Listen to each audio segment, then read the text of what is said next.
तो कृष्ण भगवान ने गीता जी अध्याय नंबर 15 श्लोक नंबर 1 से 4 में ये भी बताया है कि अर्जुन, अगर तुझे वो पूर्ण मोक्ष चाहिए, सदा सदा के लिए छुटकारा चाहिए, तो किसी तत्वदर्शी संत की खोज कर और उस संत के बताए अनुसार साधना भक्ति कर, उसको प्रसन्न कर, उसको दंडोत कर, तब तेरा ये रोग छूटेगा, जब तू आजीवन भक्ति करेगा और मर्यादा में रहेगा।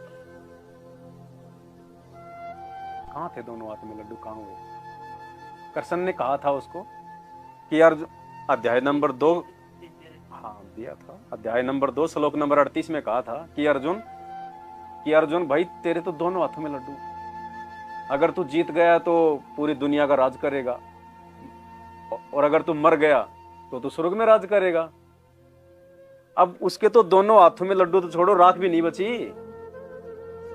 युद्ध वो जीत गए, जीते ना युद्ध, जीतने के बाद में कहां राज किया उन्होंने? हिमालय में जाके गड़े सारे के सारे। श्री कृष्ण जी ने कह दिया था, जब युधिष्ठिर को जब सौपन आने लगे ना, युद्ध के बाद में साल 2 साल के बाद में भयंकर उसको सौपन आने लगे, लोग जो है वो चीख रहे हैं, पुकार रहे हैं, औरतें उसको गालियां निकाल रही हैं, क्योंकि 12 करोड़ लोग मरे थे। महाभारत का युद्ध कोई वो धर्म युद्ध थोड़ी था, धर्म युद्ध थोड़ी था, वो तो भाई बंटवारे का युद्ध था। 2 भाइयों ने अपने बंटवारे के लिए पूरी 12 करोड़ लोग मरवा दिए। अब 12 करोड़ आदमी मरेंगे तो भाई साहब कितनी औरतें विधवा होंगी, कितने बच्चे अनाथ हो गए, उनकी दुख तकलीफ, उनकी परेशानियां। और वो मरे किसके लिए? कौरवों के लिए और पांडवों के लिए। भोगना किसको पड़ेगा वो? तो युधिष्ठिर को भयंकर सौपन आने लगे, औरतें उसको गालियां निकाल रखी हैं, चूड़ियां फोड़ रही हैं कि नालायक दुष्ट राजा, तेरे को क्या मिल गया हमारे आदमी का,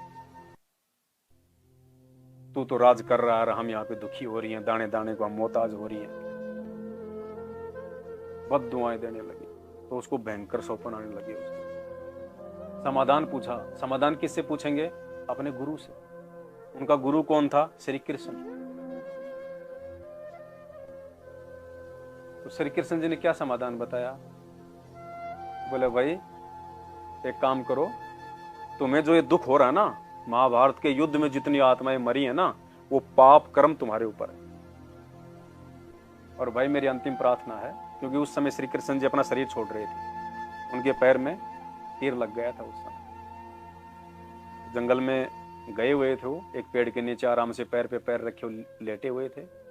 एक बालिया नाम का शिकारी था, पूरे दिन से उसको शिकार नहीं मिला था। और उस समय जब वो जा रहा था अपने घर पे हताश होके, तो उसने देखा कि झाड़ियों में से कोई एक चमक रही है, कोई आंख सी, और वो श्री कृष्ण जी के पैर का वो पदम था, जो मतलब 0 वाट के बल्ब की तरह वो चमका करता था। तो उसने सोचा कि ये कोई हिरण है और इसकी आंख है, अगर मैं उधर से जाऊंगा तो वैसे शिकार नहीं मिला, पूरा दिन हो गया, तो क्यों ना यहीं से मार दूं।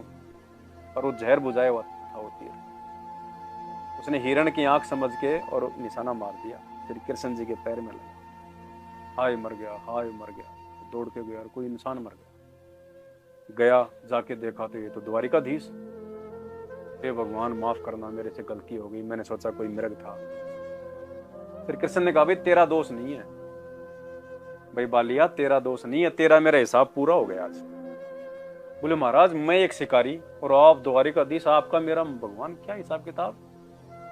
बोले भैया मैं त्रेता युग में जब रामचंद्र रूप में आया था, उस समय तू सुग्रीव का भाई था बाली, और उस समय मैंने तेरे को धोखे से पेड़ की ओट लेके तीर से मारा था। उस समय तूने कहा था कि मुझे ये बदला आप कौन से दिन दोगे? तो मैंने कहा था भाई मैं द्वापर में श्री कृष्ण रूप में आऊंगा, उस समय तू एक बालिया नाम का तू शिकारी होगा, और उस समय जैसे आज मैं तेरे को मार रहा हूं धोखे से, वैसे तू भी मेरे को धोखे से मारेगा, तेरा मेरा बदला।